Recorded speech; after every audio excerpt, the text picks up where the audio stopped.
तेव्हापासून आम्हाला आता 2 वर्ष झाले. आमच्या नंतर इगतपुरीचा 1 वर्षानंतर टोल चालू झालेला आहे. तिथले मुलांचे पेमेंट वाढलेले आहे.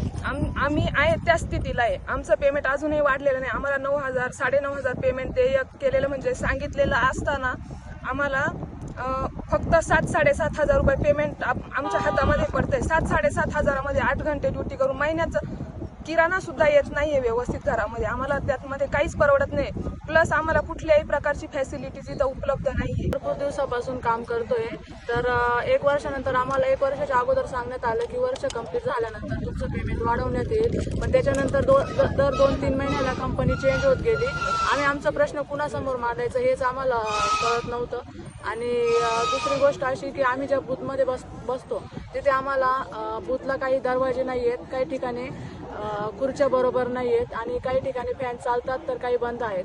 ते आम्ही खूप वेळा बोललेलो आहोत, पण ती आमची मागणी पूर्ण झालेली नाहीये आणि वारंवार कंपनी चेंज होत असते.